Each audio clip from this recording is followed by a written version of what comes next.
Olá, pessoal, tudo bem? Eu sou Ronaldo Vitória, sou o fundador e o CEO da Ágil Escola de Negócios. Estamos aqui hoje com mais um painel da nossa entrevista Ágil de Negócios. E o tema de hoje aí é um tema mais do que especial. Tenho certeza que um tema que será super produtivo aí para você que está nos acompanhando aqui na nossa live.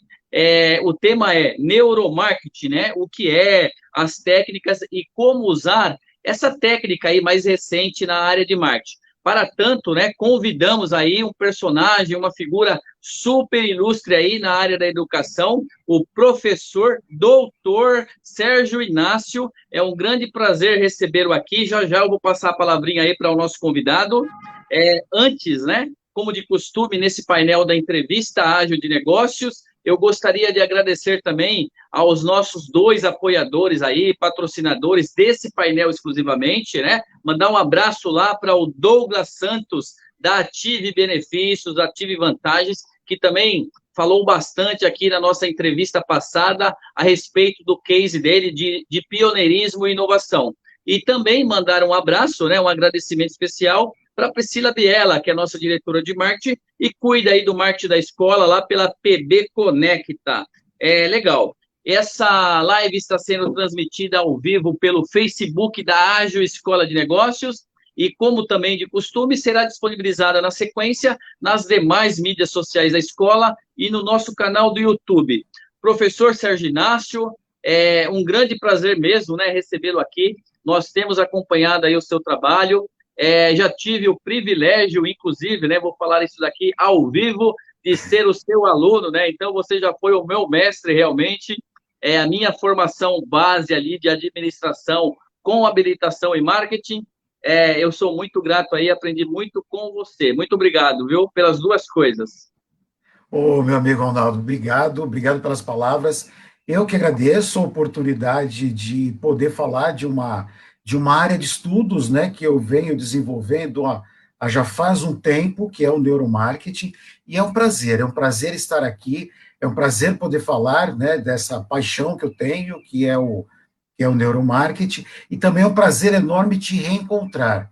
Né, depois de tanto tempo, né, como você falou, eu tive a oportunidade, o privilégio de ser o seu professor.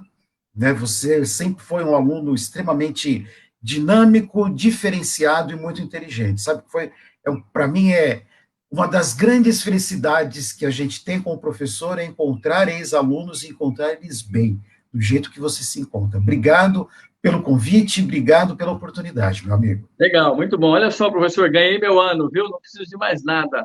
Depois desse elogio aí, ganhei meu ano e sei que todo o esforço valeu a pena. Professor, você hoje aqui é nosso convidado especial para dar realmente, literalmente, uma aula a respeito dessa área de conhecimento, né, que você comentou aí, vem estudando já há algum tempo, que é o neuromarketing. Confesso que já aprendi um pouco a partir do acompanhamento aí dos seus conteúdos, não tinha ideia, né, o que era realmente.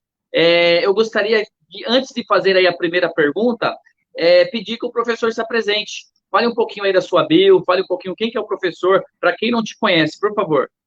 Claro, antes de mais nada, né, eu quero ressaltar que eu, como um bom marketólogo, ou como se diz, né, na casa de ferreiro, espeto de pau, né, então eu tenho um pouco de dificuldade de falar, né, quem que é o Sérgio. Mas eu vou fazer bem resumido mesmo, porque afinal de contas o pessoal quer saber de neuromarketing, né, não quer saber, não quer saber da minha vida. Então, vou ser bem simples. Eu sou Tá ok. marketólogo, eu sou formado em administração de empresas, com ênfase em finanças. Eu tenho duas pós-graduações lato sensu, uma em administração, outra em administração em marketing. Eu tenho mestrado, doutorado e pós-doutorado em História da Ciência, no qual eu estudei a história do marketing. Eu sou professor há mais de 20 anos, já no professor no nível de graduação, no nível de MBA, pós-graduação e também mestrado. Fui professor de mestrado durante 5 anos. Eu tenho vários artigos publicados que falam de marketing, de história do marketing, fala de história da ciência também, né, que é meu mestrado.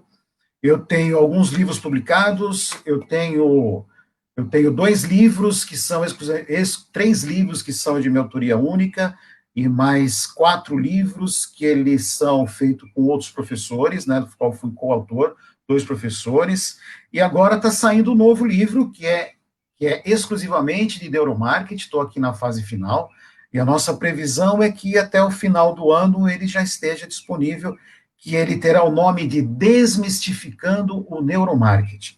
Olha aí. Por que desmistificando o neuromarketing? Simplesmente para mostrar que neuromarketing é uma coisa bacana, é uma coisa legal, é uma coisa fácil, é uma coisa importante para toda e qualquer organização. Então, essa é a minha, como se fosse a minha missão de vida, né? Mostrar. Meu primeiro livro foi o Desmistificando o Marketing, né? Que era mostrar como que o marketing é uma coisa simples, legal e bacana. E agora não estou dizendo que estou fechando um ciclo, né? Mas agora eu estou voltando com essa ideia de desmistificar, tirar mitos em torno do neuromarketing. Muito bom, muito bom. Eu tive a oportunidade de fazer a leitura do primeiro livro, do Desmistificando o Verdade. Marketing, realmente excelente. Eu tenho certeza que os demais também, né? Vou conhecer. E o novo também, bacana saber que vem mais um aí, tá no forno aí para todos. Bom, acho que o pessoal que está chegando, o pessoal, a live tem essa característica, né? O pessoal sai, chega, mas também temos aí o pessoal que acompanhará depois o vídeo gravado no canal do YouTube. Observaram aí, né, o currículo do nosso convidado de hoje. Bom, bacana. O professor, então assim, a respeito do neuromarketing, antes, né, olha só, o professor se apresentou de uma forma, eu até ia comentar isso para não deixar passar, e eu achei bem legal falar isso aqui, que o professor é um marketólogo, né, isso eu aprendi realmente em sala de aula, e alguns já me ouviram, né, falar isso, e não é marqueteiro, né? Porque marqueteiro ele remete a algo muito picareta, algo assim muito, né? Então é o marketólogo, que é o estudioso do marketing, como tem o estudioso de outras coisas, então é o marketólogo. Então, se você aí é da área de marketing, é um profissional da área de marketing, você é um marketólogo, você não é um marqueteiro, né? Por favor. Vamos lá, então, começar o nosso tema de hoje, que o pessoal está ansioso aí. Eu vou fazer uma pergunta básica, mas pensando em todos aqueles também que querem entender um pouco a respeito desse tema tão curioso, interessante e importante que é o neuromarketing. Professor, explica para nós o que é o neuromarketing.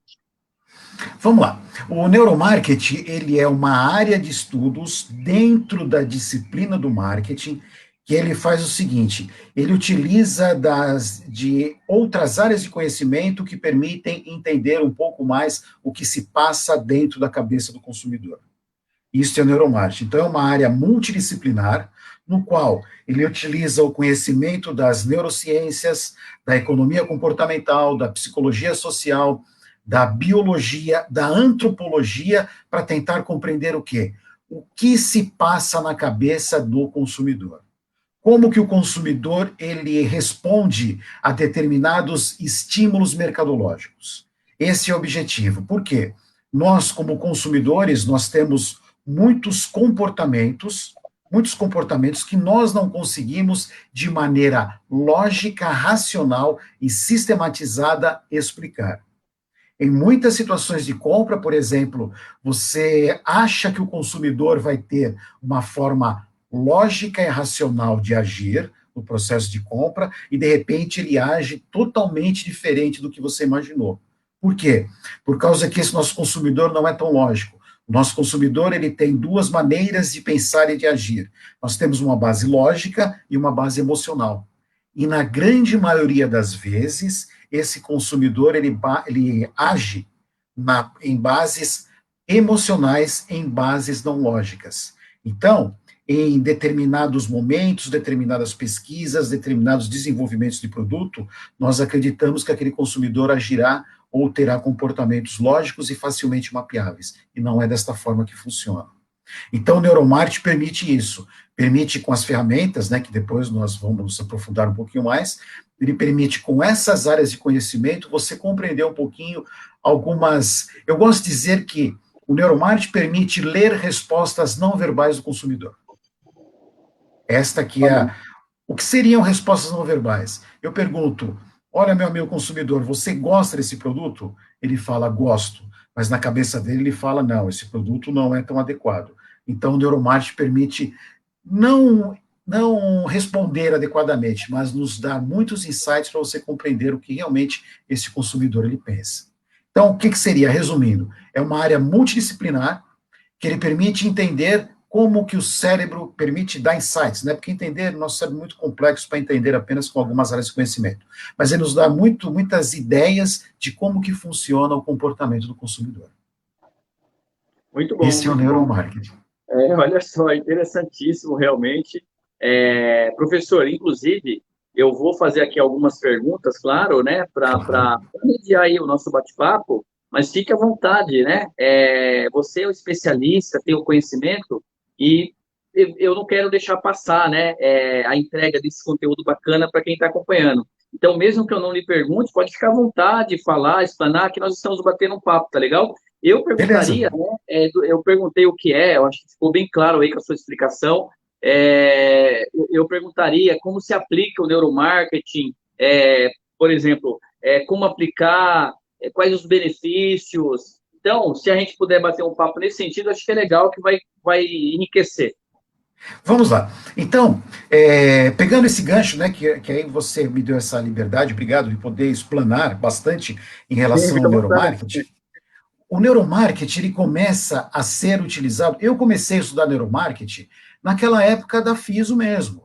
Eu tive contato a primeira vez com o neuromarketing por uma diretora da faculdade, né, que ela tinha lido uma matéria da revista Veja, falando sobre desvendar a mente do consumidor, e ela comentou comigo, eu falei, nossa, que interessante isso. Então, desde 2005 que eu pesquiso neuromarketing, né, que eu vou estudando o que é neuromarketing, e é interessante porque eu pesquiso desde 2005 e as primeiras datas, os primeiros artigos que foram publicados em neuromarketing surgiram em 2002, 2003. Então, mais ou menos, né, o meu gap que tem de quando começou realmente o neuromarketing, quando eu comecei a estudar, então ele é muito pequeno.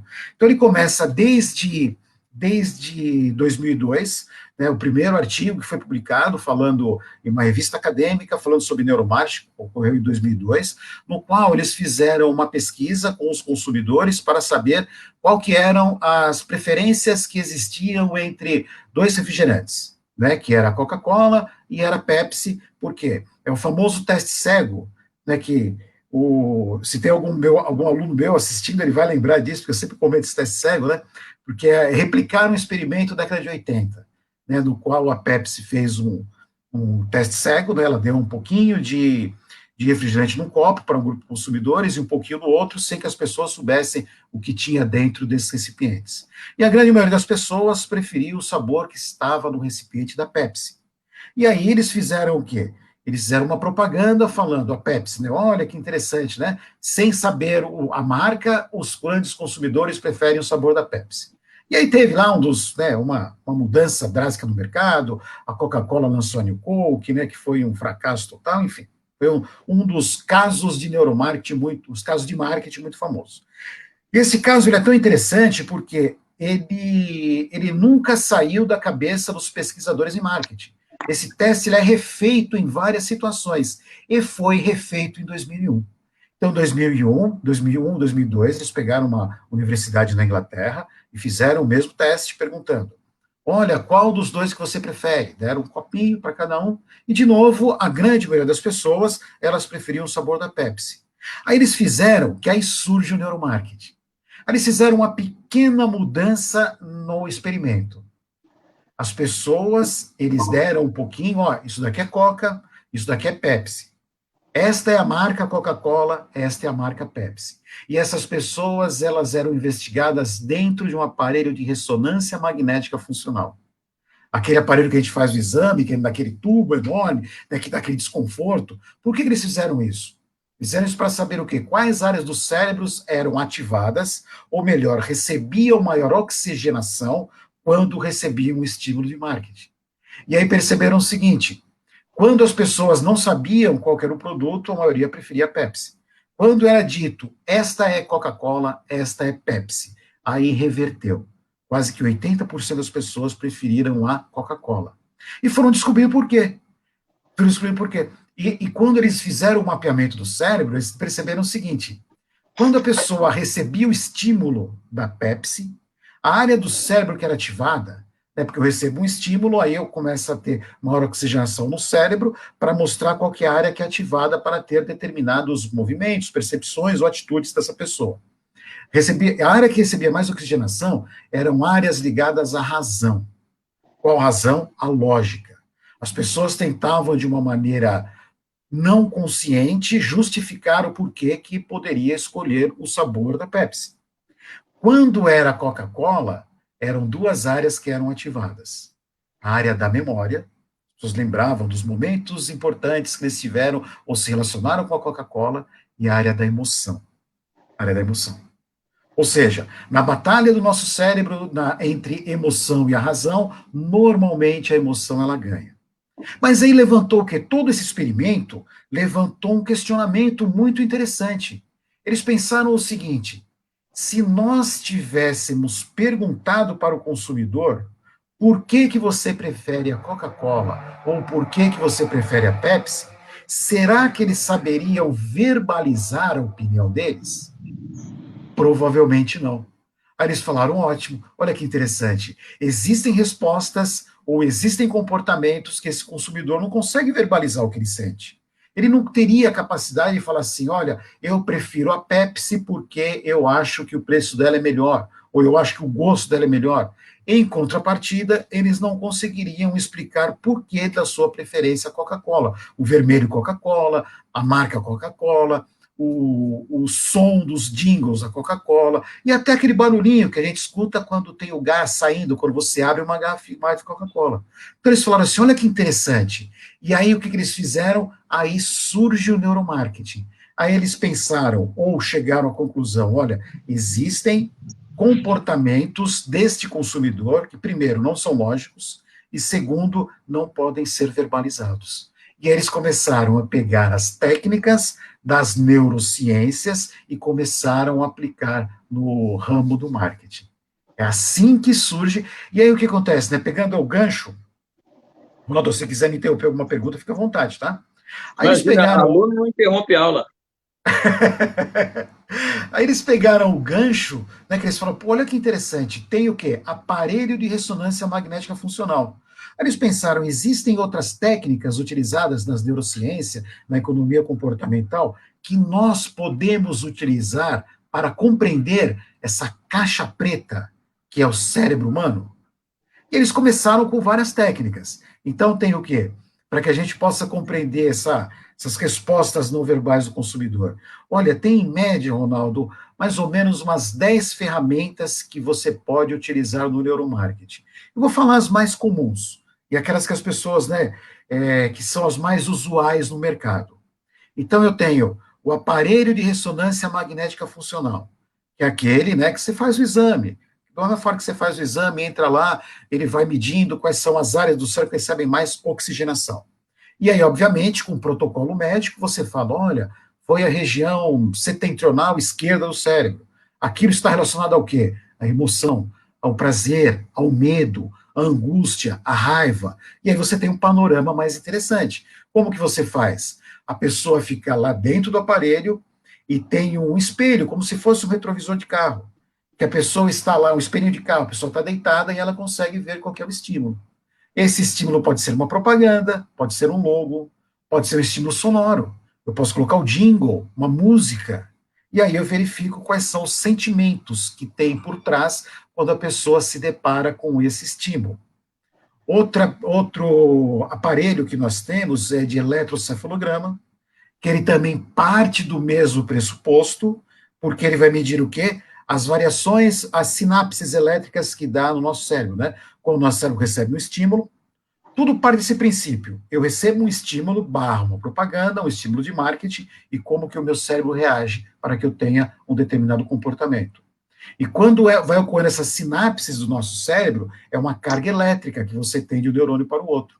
E ele mede essa carga elétrica. Da mesma maneira, quais foram as áreas que foram mais estimuladas? Ah, de novo, protocolo médico, você verifica, né, qual que foi a área mais estimulada.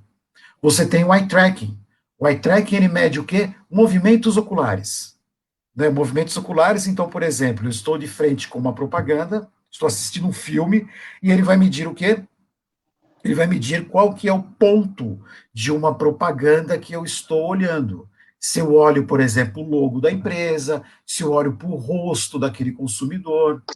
E junto com o eye tracking, eu posso colocar o do eletrocefalograma, porque eu consigo fazer, eu verifico para onde que a pessoa está olhando e qual o sentimento envolvido.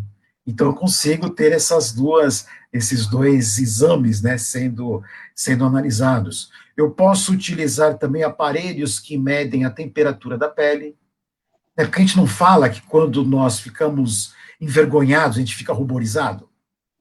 Então, o que acontece? Modifica a temperatura da pele. Ou então, quando eu fico com medo, fica a mão gelada. Então, de novo, é um sentimento relacionado a algum estímulo que eu recebi. Então, eu também posso utilizar isso simplesmente para captar as respostas não verbais desse consumidor. Eu tenho também aparelhos que medem perfis hormonais. Porque nós temos algum grupo de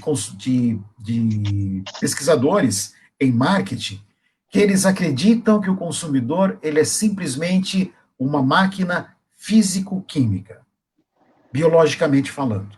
Então, eu sempre falo, quando eu recebo um estímulo, existe uma reação química no meu organismo que faz com que eu tenha uma resposta física. É desta maneira que eles trabalham. E essa parte química é medida por meio dos hormônios, alterações hormonais.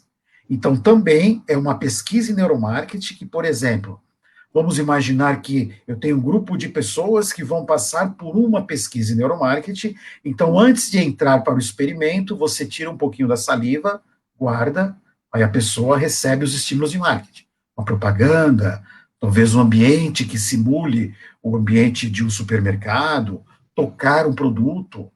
E aí, quando a pessoa sai desse experimento, eles vão lá e medem mais uma vez a saliva. E aí eles identificam o quê? Quais foram as alterações hormonais.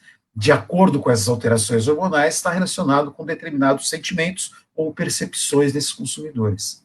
A base principal do neuromarketing é: se eu perguntasse para o consumidor qual que é a percepção que ele tem, ele conseguiria verbalizar o que realmente ele sente? Normalmente não. E aí o neuromarketing ele funciona como uma ferramenta que auxilia a você a compreender ou auxilia você a entender melhor essas respostas dos consumidores. Essas Muito são as bom. tecnologias do neuromarketing. Professor, nossa, é assim, é sensacional realmente.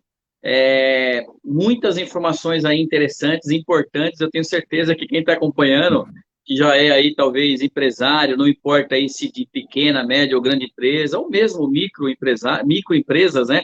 Empresários de microempresas, certamente estão aí refletindo e pensando, porque nós conhecemos, né, normalmente, como o próprio professor falou, as técnicas, né, mais convencionais do marketing. Você fala aí de segmentação demográfica, comportamental, psicográfica, tal, uma coisa ali mais, entre aspas, aí até um pouco mais fácil, né?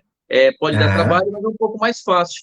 E o neuromarketing não, o neuromarketing realmente ele vem aí estudando, né, essa questão, essa reação, essa decisão não comentada, né, me permitem os meus é, termos, é algo bem sim, interessante. E o que me chama bastante atenção, professor Sarginassi, é o marketing cada vez mais próximo da tecnologia, né? É, sem dúvida alguma. Normalmente as pessoas associam o marketing à tecnologia, mas a questão de sistema, software, não a tecnologias da área da saúde, né? Porque aí acho que, Sim, sei lá, de todas que o professor citou, eu acho que de 10, 8 são equipamentos, tecnologias adotadas na área da saúde. Então, olha como que isso é sem legal. dúvida. É muito interessante. E até me permita aí, até para o professor continuar, eu não quero lhe interromper aí, até para não perder o raciocínio, mas eu fiquei aqui imaginando o seguinte, né? Eu falei, gente, será que a gente corre risco agora, né? Porque as pessoas, né, hoje em dia, na era da internet das coisas, da digitalização, da inteligência artificial, inclusive com a LGPD aí, olha o cruzamento que a gente está fazendo, né? Para nos Sim, proteger um pouco mais, daqui a pouco estão pegando aí esses comportamentos, essas reações, mas na realidade não, né? Porque tem que ter um estímulo, não é isso? Tem que ter um objetivo de verdade. pesquisa e um estímulo. E para isso o professor falou aí dos experimentos, né, por grupos de pessoas tal.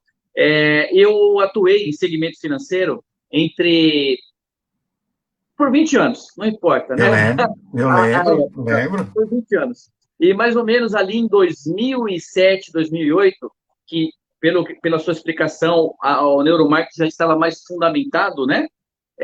Os bancos, né? Eu atuei com produtos, inovação, tecnologia, essas máquinas de autoatendimento e tudo mais, os bancos utilizavam, faziam teste, e hoje eu compreendo ainda mais, né? Ainda mais agora de ouvindo, essa questão aí do track, de rastrear, né? O olhar. Sim, Para quê? sim. Para justamente colocar os botões, onde que olha É, primeiro, onde que olha, e as propagandas, né? E as propagandas exato. também, onde coloca aquilo que é mais importante, uma propaganda, para ver onde você está olhando. Olha só como é interessante. Né? Tá aí um case, né? Um caso real de aplicação do neuromarketing no segmento financeiro, bancos. É verdade. E eu, Ronaldo, só com essa explanação que você fez, surgiu um monte de coisa que eu fui anotando aqui, então agora eu vou começar a encaixar e termino com essa observação que você falou que foi fantástica. Então, o que acontece? Muitos empresários estão assistindo aqui, empresários sejam eles de pequeno, médio e grande porte, que estão assistindo, e muitas vezes surge a grande questão: olha, mas eu não tenho condições de contratar uma pesquisa em neuromarketing. Não dá para contratar uma instituto de pesquisa que tem um aparelho de ressonância magnética, porque é caro isso. É verdade. Mas a grande vantagem do neuromarketing, que isso que eu acho brilhante, é o quê? É aprender com as descobertas já feitas. Então eu não preciso fazer o experimento. O que eu faço? Eu leio a respeito, verifico as descobertas e faço o quê? Faço testes. Faço, por exemplo, na história inteira do marketing, nós aprendemos de qual forma? Lendo de marketing. Nós líamos os casos de marketing e falamos o seguinte: vamos replicar na minha empresa. Sempre foi assim. O marketing sempre foi desta maneira. Então, se você está assistindo e fala, poxa, mas isso daqui não é para mim. Não, não pense dessa maneira, porque é para você sim. Você pode utilizar, ver as descobertas e replicar. É assim, o conhecimento sempre foi da mesma forma. Sempre foi transmitido ou aplicado dessa maneira. Eu não preciso colocar a mão no fogo para saber que ele queima, eu aprendo com os outros. Então, eu posso aprender com as descobertas já realizadas. Tá? Então, não fiquem constrangidos, falar, pô, é muito caro. Não, não é. Não é. É caro, mas você pode aprender com as descobertas. Outra situação muito interessante é que nós, o, nós temos um pequeno problema no mercado, que é assim: toda vez que uma nova teoria surge, nós temos a tendência, isso faz parte do ser humano, de acreditar que as outras que tinham anteriormente, elas deixam de existir. Né? Então, eu queria apenas ressaltar isso, que nós temos duas maneiras de analisar o comportamento do consumidor. Uma é pelo lado lógico, é o homo economicus. Então, é aquilo, né, que nós aprendemos na literatura, de que o consumidor ele tem um processo lógico de poder comprar os seus produtos. Então, ele tem aquelas fases do processo de compra: reconhecimento do problema, busca de informação, análise das alternativas, decisão de compra e comportamento pós-compra. Este é o básico. Este é o homo econômicos. Então, ele vai buscar o quê? Maximizar as suas escolhas quando ele se depara com o produto. E nós temos agora não, já faz um tempo, é o homo irrationalis, que é aquele que pensa mais pelo lado emocional. Porém, nós não podemos deixar de considerar as duas análises. Não podemos. Eu sempre digo o seguinte: conhecimento ele é cumulativo. Eu tenho o homo econômicos mais o homo irracional. As duas devem convergir. Portanto, como eu sempre digo, não joguem os seus livros de marketing fora. Não, eles são muito importantes. Tudo que você já aprendeu, ele ainda é válido. Ele ainda é válido. Eu, por mais que seja um apaixonado em neuromarketing, eu jamais desconsidero o lado lógico. Pelo contrário, sempre analiso das duas formas. Eu, quando era professor do mestrado, tinha grupos de pesquisa, tive mais ou menos uns 15 artigos publicados, todos falando do conceito racional, todos eles escritos com essa base. Eu tinha alunos de iniciação científica que nós saímos a campo só para provar esse modelo racional. Portanto, os dois devem ser analisados, os dois devem ser contemplados. Por quê? De novo, é algo que vai somando. É a mesma coisa, Ronaldo, que você falou com as novas tecnologias, né? Elas estão fazendo o quê? Elas estão vindo para somar, e não para que você desconsidere. E o mais bacana de tudo que eu vejo neste acúmulo de conhecimento, o neuromarketing, ele prova cientificamente tudo aquilo que nós já conhecíamos anteriormente. Como, por exemplo, preço psicológico, funciona ou não? O neuromarketing valida, ele fala, sim, funciona. Né, você fala, igual você comentou, né, no banco, na instituição financeira, qual que era o lugar que as pessoas olham? Ora, nós olhamos sempre o quê? Da direita para a esquerda, de cima para baixo. E ele prova isso, o iTrack mostra direitinho. Desculpe, ele mostra direitinho, né, como que as pessoas leem nessa perpendicular. Então, isso que eu acho mais interessante. Então, o processo tradicional de marketing, ele mantém o mesmo. O marketing estratégico, análise do ambiente, segmentação de mercado, comportamento do consumidor, diferencial competitivo, posicionamento e marketing mix, ou estratégias de marketing. Ele permanece o lógico, o seu plano de marketing, ele permanece o mesmo. O neuromarketing vem para o quê? Para validar algumas ações que você tem, não apenas no ambiente de marketing, mas também o que você pode utilizar para gestão de equipes, gerenciamento de equipe, como que eu falo com uma determinada equipe, como que eu convenço minhas pessoas, recursos humanos, parte financeira, por quê? Quando a gente pensa em parte financeira, né, igual você mencionou com bancos, os estudos em neuromarketing, eles provam que, por exemplo, a simples menção a preço, quando eu vejo ali cifrão, isto causa uma reação, entre aspas, uma dor física, a percepção de dor física no consumidor. Então, isso vai me ajudar em todos os momentos, instituição financeira, na precificação de um produto. Pesquisas com a análise do aparelho de ressonância magnética funcional, eles mostram isso. Só pelo fato de eu enxergar em uma oferta cifrão, a mesma área do cérebro que é estimulada é a área relacionada à dor física. Ou seja, nós temos a famosa aversão a preço, aversão à perda. Nós não queremos perder. Então, é tudo isso que o neuromarketing ele vai contribuindo para as pesquisas ou as formas usuais e tradicionais que nós temos. E com relação ao uso da medicina, é mais interessante ainda porque o marketing sempre fez isso, né? Isso que é legal. Porque quando a psicologia começou a se tornar muito usual para os estudos de comunicação, na década Estudo de comunicação nós temos na década de 30, mas aí quando começou a entrar muito nas organizações, década de 50, o que, que o marketing fez? Opa, psicologia é importante. Aí depois o que, que ele faz?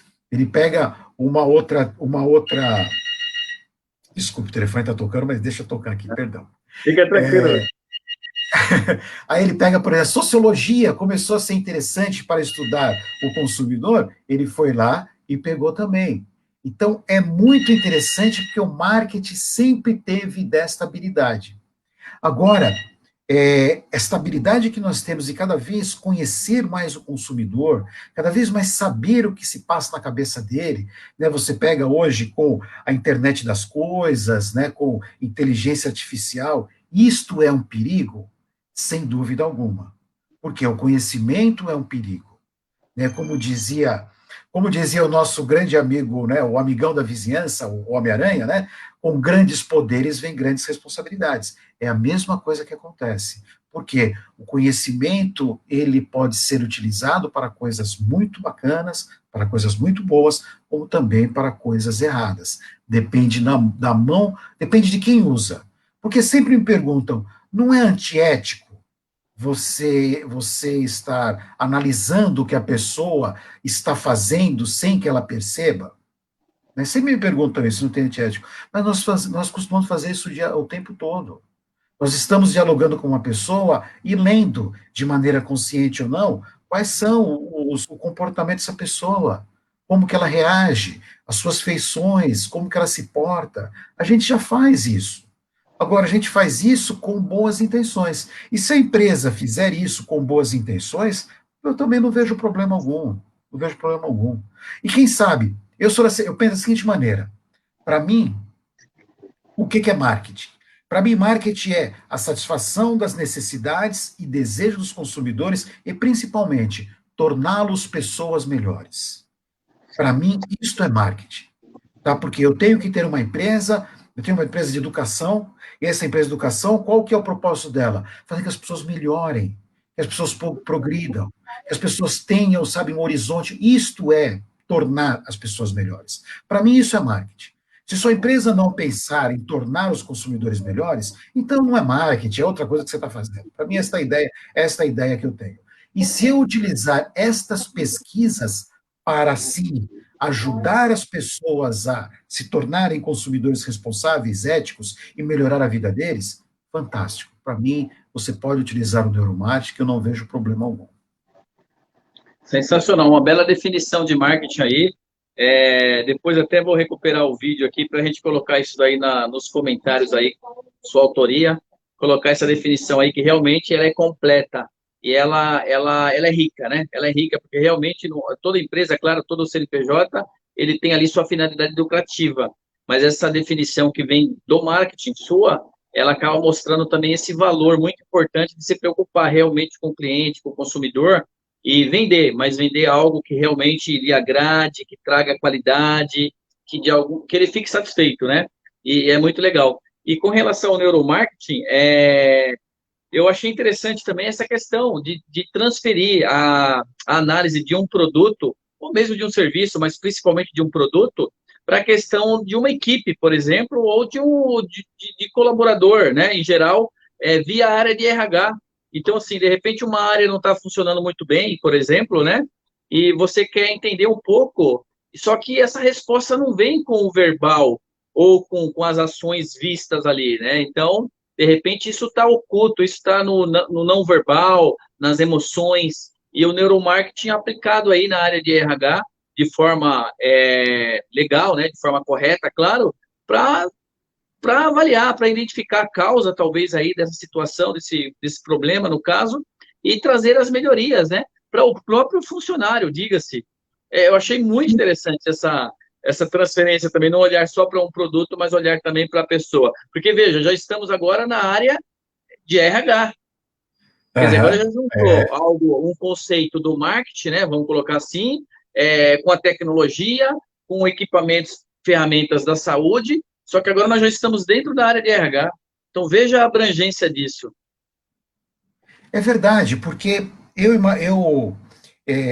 cada vez que eu estudo mais o neuromarketing, cada vez que eu pesquiso mais em marketing, o que é bacana, o que eu gosto muito, é que eu compreendo mais as pessoas, eu compreendo mais o consumidor.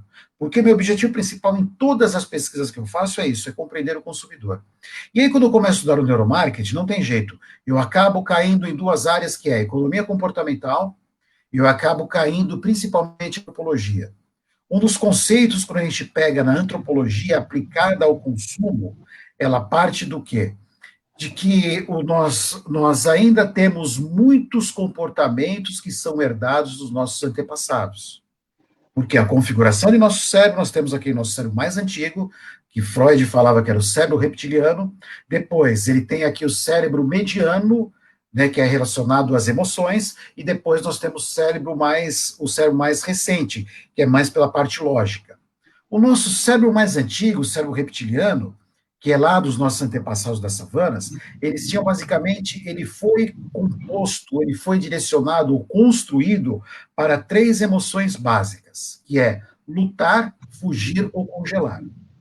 Por que lutar, fugir ou congelar? Porque o nosso antepassado, da época das cavernas, tudo para ele era perigo. Tudo era perigo. Ele saía de manhã, né, para dar uma voltinha, tinha lá um réptil que ia devorar ele. Então ele tinha que ter o quê? Decisões rápidas. Ele não podia pensar. Ele não podia parar e falar assim: olha, este animal aqui ele vai me atacar ou ele é amiguinho? Não dá. Se ele pensasse, seria devorado. Então nós tivemos esse cérebro mais automático, sistema automático, como ele foi extremamente benéfico para a nossa evolução, nós trouxemos eles até os dias atuais. E trazendo ele para os dias atuais, o que, que nós temos? Muitas das decisões que nós tomamos no nosso dia a dia são tomadas aonde? Neste cérebro mais antigo. o cérebro automático. Então, por isso que, ou melhor, por que nós tomamos decisão no cérebro automático? Nós temos dois cérebros, que o Kahneman, né, no livro dele, Rápido e Devagar, Duas Formas de Pensar, ele diz o seguinte, que nós temos o sistema 1 e o sistema 2. O sistema 1 ele é rápido, decisões automatizadas. Então, por exemplo, quando eu vou de carro para o trabalho, eu vou no piloto automático, não preciso pensar. Eu preciso pensar como que eu estou dirigindo, eu nem lembro como eu estou dirigindo. Eu automatizo o processo para fazer o quê? Para economizar energia. Olha lá, herança dos nossos antepassados, que tinha a todo momento economizar energia para, senão ele ia, né, ele ia entrar, ele ia desaparecer. E o sistema 2 ele é o quê? Ele é analítico, é aquele que pensa, é o nosso sistema processual. Só que para pensar, ele consome demasiadamente energia. E aí, se eu consumo energia, eu vou ficando um pouco mais desgastado, um pouco mais, né, um pouco mais exaurido. Então, nós temos esses dois cérebros. E nós procuramos, na maioria das vezes, fazer o quê? Tomar decisões automatizadas, utilizar o sistema 1. Porém, quando eu não consigo tomar decisões do sistema 1, que ele é automatizado, aí eu vou para o sistema 2, que ele é mais oneroso. Isso nos ajuda a compreender o quê? A compreender várias situações do comportamento do consumidor e também aplicado aonde? No nosso dia a dia, no nosso trabalho. Né? Então, por exemplo, a gente sabe que esse consumidor, quando ele vai, por exemplo, a um supermercado, que é uma tarefa de rotina, ele espera que todos os produtos estejam condicionados no mesmo lugar. Por quê? Para ele não ter que pensar. Porque se ele tiver que pensar, ele vai ter que gastar muita energia. Então ele vai sem pensar, na mesma gôndola, escolhe o mesmo produto. Por isso que nós gostamos de marca, nós gostamos dos mesmos produtos, nós gostamos que a nossa vaga do estacionamento esteja no mesmo lugar. Por isso que nós queremos, aí até a gestão de pessoas também, nós queremos manter o nosso status quo. Por quê? O meu status quo, eu tenho familiar, o familiar ele é confortável, porque é confortável porque eu faço tudo no piloto automático. E no piloto automático eu não gasto energia. Isso é o quê? É a gestão de pessoas que a antropologia aplicada ao consumo, ela nos ajuda. Então são todos esses. Então cada vez que eu estudo, né, pensando ainda, né, nesse nosso cérebro antigo, tem aquela famosa teoria do caçador e da coletora, né, que a gente sabe porque homens e mulheres são diferentes no momento da sua compra. Eles são diferentes. Por quê? O homem ele é mais direto. Lembra, eu não estou querendo ser minimalista e nem rotular nada, apenas a minha análise de consumo. Isso não significa minha posição pessoal, minha posição como marketólogo. Quando você vê o homem, quando ele vai comprar um produto, ele gosta de ser direto. Ele vai lá, ele escolhe o produto, ele, como se fosse um tubarão quando se depara com a presa. Ele olha, pega o produto, vai embora onde está o caixa e compra. As mulheres não, as mulheres elas gostam de opções, elas gostam de conversar com o vendedor, elas querem ver um monte de tipo de opções, e normalmente, às vezes, ela acaba não comprando. Por que isso? Por que nós temos esses comportamentos distintos? Porque é herança dos ancestrais. Os nossos amigos da savana. Os homens eram caçadores. Quando ele saía para a caça, ele tinha que sair sozinho, em silêncio, e tinha que ser rápido. Ele tinha que olhar qual era a presa dele, ia lá, pegava a presa, matava a presa, colocava nas costas e voltava para a sua aldeia. Ele tinha que ser direto. As mulheres eram coletoras. Por que eram coletoras? Por causa que elas não saíam para a caça, iam para a coleta. E nesse momento de sair para a coleta, elas tinham que ser o quê? Mais seletivas.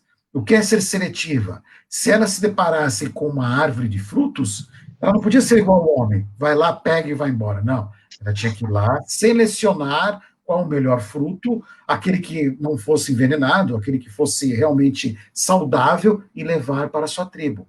Olha que interessante. Isto se reflete no nosso comportamento de hoje.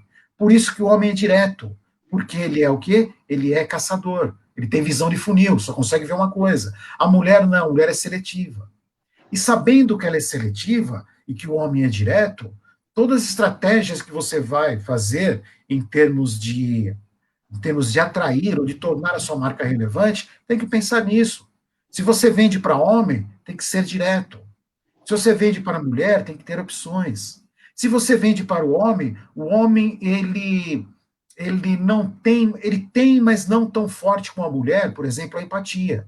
os famosos neurônios espelho. As mulheres são extremamente empáticas. Por que as mulheres são empáticas? Da onde que vem essa habilidade de empatia?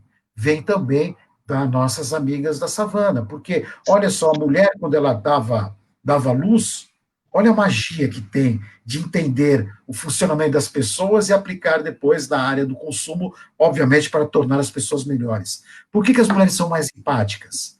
Porque ela dava luz a uma criança. E ela tinha que ler.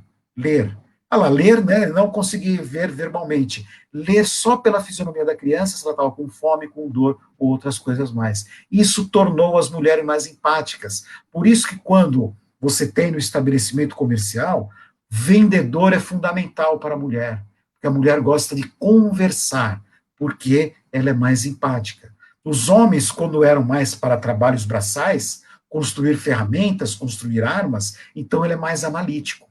Por isso que ele tem uma percepção espacial diferente da mulher. E todos esses comportamentos, eles vão trazendo para hoje. Nós trazemos esses comportamentos para hoje porque foi benéfico à nossa evolução, porque nos trouxe vantagens evolutivas. Por isso que eu digo que quanto mais a gente estuda o comportamento do consumidor, mais a gente se apaixona pelo ser humano, compreender o que é esse ser humano. Sabe? Então, são todas essas descobertas que dá para você aplicar essas descobertas em outras áreas que não seja apenas o marketing, dá. Por quê? Porque ele ajuda você a entender o ser humano. Esse que é o legal. E é uma coisa que evolui, né? É uma evolução constante, né, professor? Porque essas características aí dessa aula que você deu agora, explicando, se elas deixarem de ser interessantes, o organismo, o cérebro, no caso, ele vai deixar, né? Ele não vai mais levar adiante. Então, pode ser que chegue lá na frente, daqui a 30, 40, 50 anos, né? Quando for se tratar também assunto similar aí, sei lá, essas características já não estão mais porque deixaram de ser interessantes. Ou não, né? Elas continuem aí, mas serão carregadas aí por um bom tempo.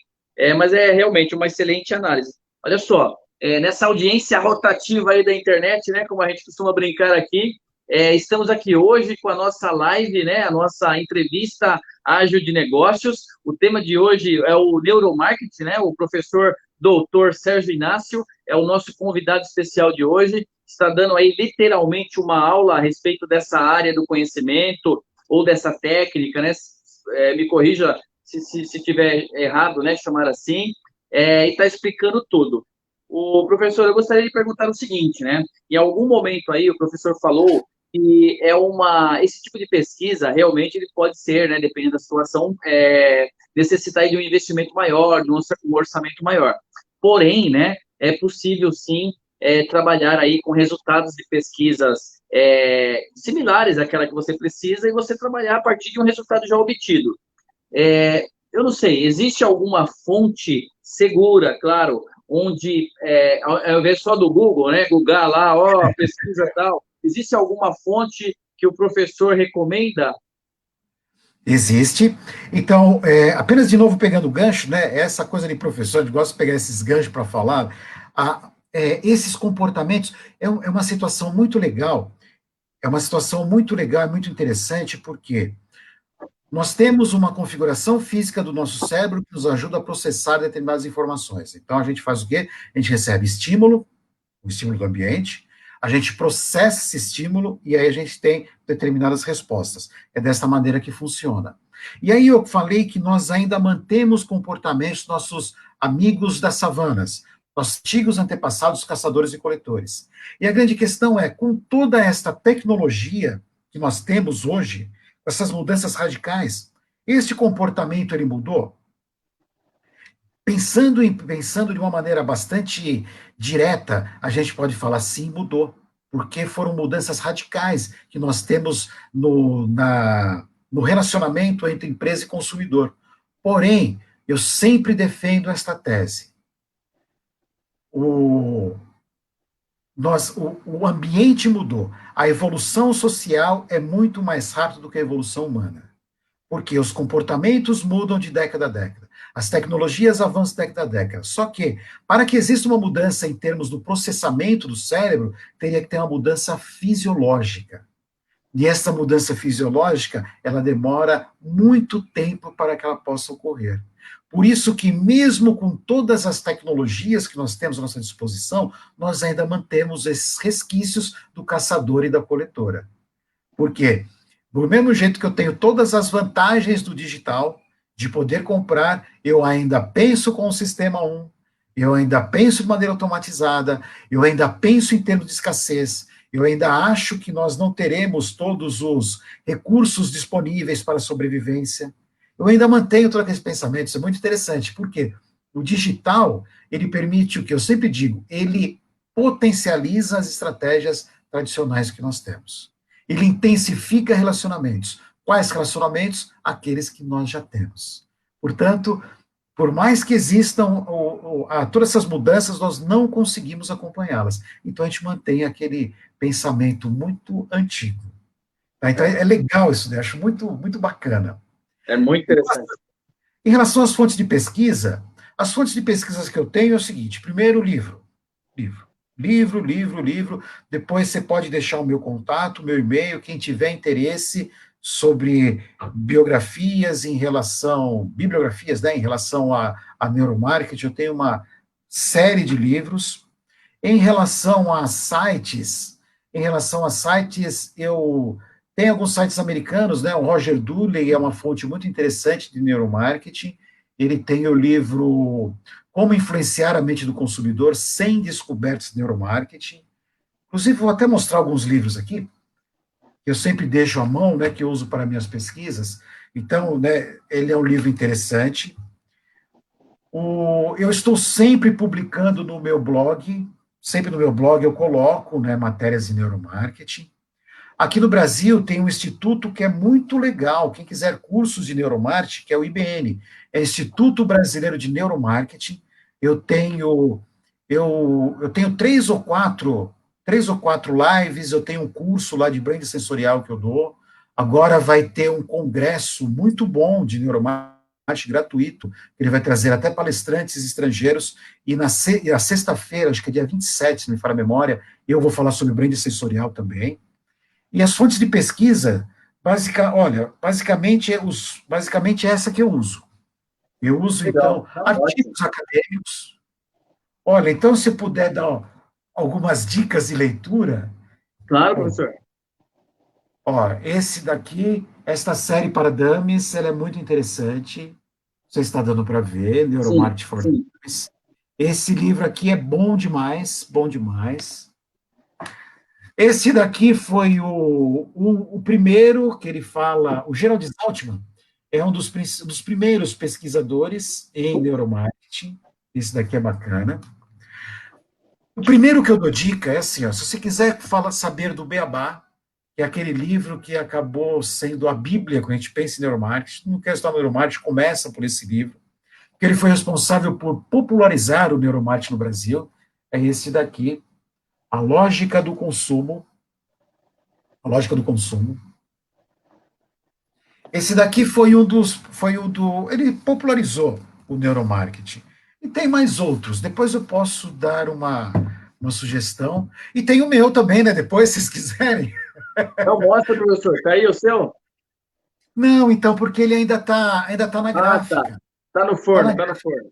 no forno, mas assim que ele ficar pronto, aí eu mostro para vocês. Inclusive, nós estamos até pensando numa mudança da capa, tentar utilizar aí as descobertas do neuromarketing para poder fazer uma Legal. capa legal. Mas Bacana. essas são as literaturas, né, que eu sugiro em neuromarketing. Mais um ponto, né, se me permite ressaltar, então, o que eu gosto muito do neuromarketing é isso, né, que ele valida muito dos preceitos que nós tínhamos, ele ajuda a entender, por exemplo, essa diferença que existe, como eu falei, de homem e mulher. Em muitas situações que a gente pergunta, né, sexo vende? Que a gente vê em tantas propagandas, principalmente em propagandas de cerveja, né, que eles usam e abusam, né, da sensualidade. Então, nos ajuda a responder isso. Então, eu diria para vocês, claro que tem várias descobertas, eu diria para vocês que sexo vende, propaganda com sexo vende, só que tem que tomar cuidado, porque se o estímulo sexual for mais forte do que o estímulo da sua marca, é natural que exista uma concorrência entre estímulos, e aquele mais forte ele vai prevalecer. Né? Então, precisa tomar muito cuidado. Se você quer falar com apelo sexual, porque o sexo prática, não o sexo em termos de o sexo em termos de sobrevivência, ele é um dos grandes motivadores da raça humana, né? Porque afinal de contas, sem sexo, nós entraríamos em extinção. Então, o sexo é um dos grandes motivadores e é motivador também para estímulos em termos de marketing, né? Mas existem abordagens diferentes, né? Se você vai falar com um homem, você pode até utilizar os apelos sexual relacionados à parte física.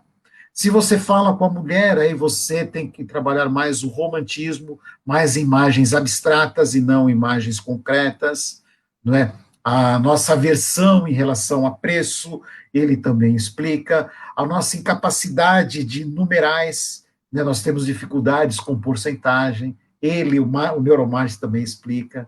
Então, tem várias. Aí, depois, se quiser marcar um outro dia para a gente falar só das descobertas, também a gente pode. Esse, o professor falou do estímulo, né? O estímulo não pode ser um estímulo, eu vou chamar aí, errado, para não afetar esse resultado, né? Sem dúvida, porque, por exemplo, eu me lembro muito das propagandas que tinha antigamente do desodorante Axe, onde obviamente que a propaganda era muito bem construída, porque eles queriam falar com o adolescente, né, e o adolescente, o apelo sexual é mais forte para eles. Então era muito bem construída, então que eles colocavam modelos, né, vestidas com roupas insinuantes para poder chamar a atenção. Então, muito bem construído. Eles identificaram adequadamente o público-alvo, identificaram qual era a necessidade que ele tinha e colocaram o estímulo que aquele grupo de consumidores necessitaria. Perfeito. Só que em muitas situações, o que acontece? Se você colocar ali um apelo sexual muito forte e a da sua marca junto, aí o que acontece? Concorrência de estímulos. E o estímulo mais forte prevalece. Aí as pessoas olhavam mais para o apelo sexual do que para a marca. Isso o neuromarketing mostra. E como que você faz numa situação dessa? Olha que interessante. Então, o neuromarketing funciona o seguinte: a gente coloca uma propaganda, aí na propaganda tem lá esse estímulo sexual e tem a sua marca. Aí, por meio do eye tracking, eles conseguem identificar aonde que a pessoa ela fixa o olhar. Se a pessoa fixou o olhar demasiadamente para o corpo da modelo e não para a marca, o que que você faz? Recorta. Recorta a sua propaganda. Então você consegue fazer, mostra só modelo, depois retira e depois você mostra a sua marca. Aí você terá o quê? Você não terá esta briga por estímulos, que é muito comum quando você mostra nas propagandas bebês, crianças. Quando você mostra uma criança dentro de uma propaganda, não tem jeito, as pessoas ficam hipnotizadas pelo bebê. As pessoas só olham para o bebê. Elas só olham para o bebê e esquecem de olhar a sua marca. Então, o que, que você faz? Você tem duas opções. Ou você, se é um filme, né, uma propaganda, um filme, você pode, primeiro aparece só o bebê, depois aparece só a sua marca. Ou então eles fizeram um experimento neuromático, eu achei brilhante, que era um experimento que era a venda de fralda, propaganda de fralda.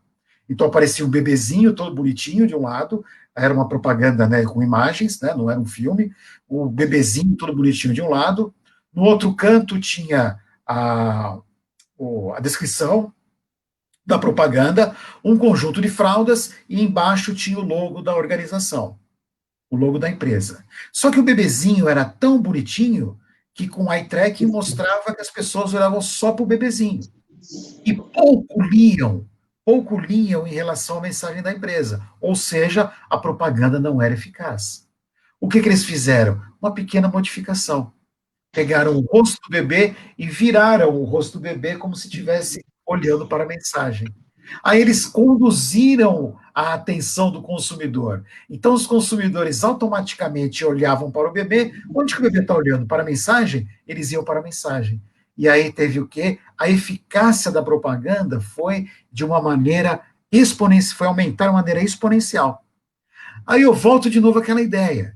Primeiro, será que se eu perguntasse para o consumidor para onde ele olhou, ele conseguia explicar? Provavelmente não. Bom, aí vem outra questão. Eu não tenho dinheiro para fazer um teste desse. Eu não preciso ter dinheiro. Se eu sei que já é provado cientificamente, quando eu coloco o bebê, as pessoas se apaixonam pelo bebê, eu utilizo o bebê. E se eu sei que eles vão ficar apaixonados pelo bebê, mas se eu modificar a direção do olhar, as pessoas também vão seguir, ótimo, é isso que eu faço. Isto que é aprender com as descobertas já feitas. De novo eu digo, eu não preciso colocar a mão no fogo para saber que ele queima. Alguém já fez isso e perguntou. Eu aprendo com isso. Esta que é a maravilha que nós temos de neuromarketing. É aprender com todas essas descobertas já realizadas. Perfeito, perfeito. Olha só, professor, nós costumamos falar aqui na Ágil também que, e isso vem muito ao encontro, as decisões mais assertivas, mais acertadas, né, aí no caso, elas estão embasadas com pesquisa, com conhecimento, com informações, com dados em geral, e logicamente eu estou falando de uma forma genérica, né, mas essa pesquisa toda, esse estudo do neuromarketing também se encaixa aqui dentro. Então, o gestor, o empresário, não importa o profissional de marketing, ele tem que estar antenado nisso, tem que estar acompanhando. Olha só, professor, estamos indo aí para a reta final, né, da nossa entrevista ágil de negócios. Eu costumo dizer também que quando o papo é bom, passa rápido, passou voando aí, está dentro do tempo, né, padrão aí das nossas lives, que é legal. Eu gostaria, salvo, né, logicamente que a live é sua hoje, fica à vontade, caso não tenha falado algo que queira falar, mas eu gostaria que o professor desse uma dica. Eu sei que deu várias aí informações, dá uma dica final para quem está acompanhando aí sobre o neuromarketing. A dica final é o seguinte: são duas coisas que elas vão convergir direto ou indiretamente em relação ao neuromarketing. Primeiro, eu volto a afirmar que o marketing realmente ele deve ajudar a sociedade. Esta é a minha missão de vida, é isso que eu penso. A segunda coisa é, ou a terceira, né? Porque agora eu começo a me empolgar, eu vou dar umas 527 dicas. A segunda dica é que não acredite, a primeira vez que eu tive contato com o neuromarketing, eu jamais imaginei que o neuromarketing seria um divisor de águas. Seria algo assim, antes do neuromarketing, depois do neuromarketing. E que tudo que o neuromarketing ele apresentou, que eu esqueceria tudo que já existiu de neuromarketing.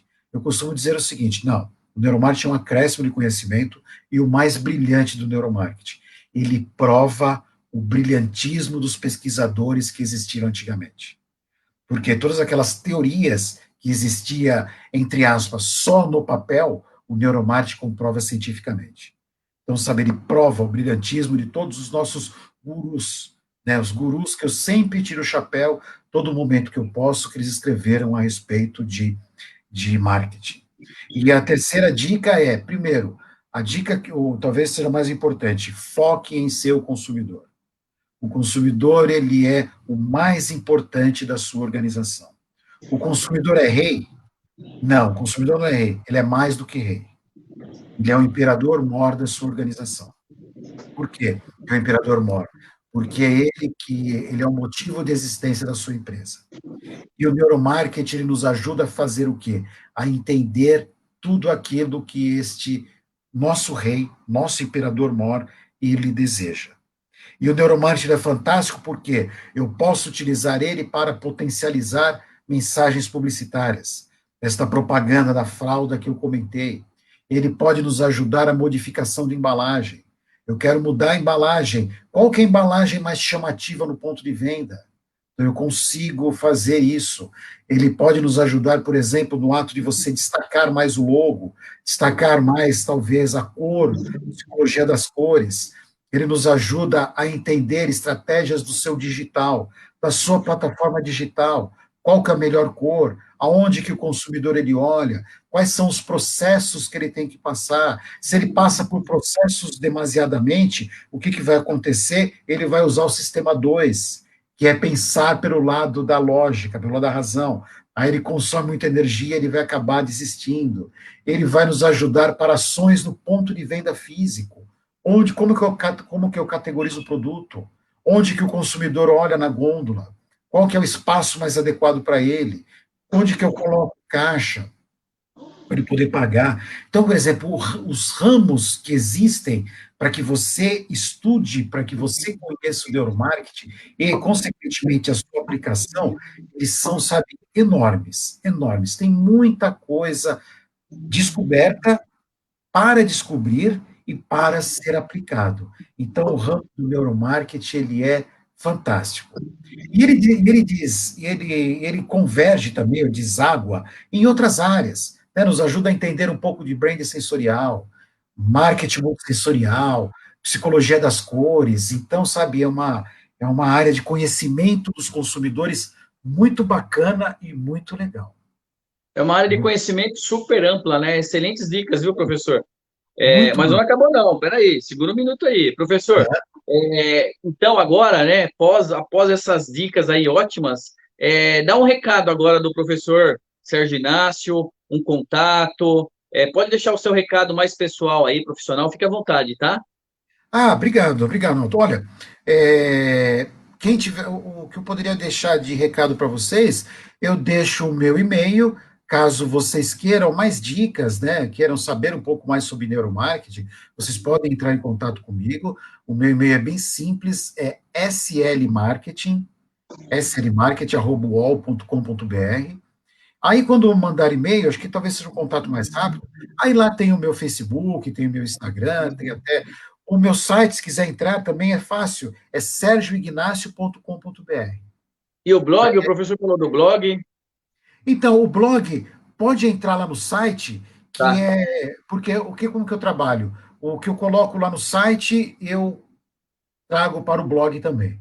Porque eu estou fazendo Legal. uma recuperação no site, né? Então eu estou trabalhando com os dois em conjuntos. E se o que vocês quiserem saber sobre neuromarketing, dicas de leitura, dicas sobre algumas outras informações, fiquem à vontade, porque essa é a nossa missão de vida, né? A gente passar o conhecimento para um número maior de pessoas. Legal, bacana, professor. Então, olha só, realmente agora chegando ao fim aí do nosso painel, entrevista ágil de negócios, aqui pela Ágil Escola de Negócios. O tema foi neuromarketing, né? Com o professor doutor Sérgio Inácio, um especialista aí nessa área do conhecimento, deu uma verdadeira aula aqui para todos nós que acompanhamos, né? E quero também agradecer mais uma vez aos nossos dois apoiadores, o Douglas Santos, lá da Ative Benefícios, Ative Vantagens, e também o pessoal, a equipe lá da PB Conecta Marketing Estratégico. Professor Sérgio Inácio, um grande prazer recebê-lo, em nome aqui de toda a equipe da Ágil, aqui, das diretorias, em meu nome, Ronaldo Vitória, nós agradecemos aí imensamente a sua participação, você ter aberto aí essa agenda para nós, que eu sei que hoje está bastante concorrida, e, assim, a porta está aberta para você sempre que quiser retornar, tá ok? Eu que agradeço, Ronaldo, mais uma vez, sabe, foi muito bom encontrá-lo bem, encontrá-lo crescendo, sabe, a gente, é um dos maiores orgulhos que a gente tem como professor, encontrar ex-alunos que estão fazendo, né, estão trilhando uma história de vida muito bacana, tá? Foi muito bom. Eu que agradeço por essa oportunidade de poder falar, como eu disse, né, nessa paixão que eu tenho, essas duas paixões, ou talvez mais, né, que é marketing, que é neuromarketing, que é ensinar, né, porque aqui a gente está tentando passar um pouco de conhecimento. Agradeço muito a oportunidade, conte sempre comigo, pois sempre que precisar, que quiser marcar um outro bate-papo, conte sempre comigo e obrigado mesmo. Foi um prazer enorme, enorme mesmo. Legal, certamente teremos outras sim, professor. E a todos aí que nos acompanham, nosso muito obrigado. Até a próxima e sintam-se abraçados. Obrigado, professor.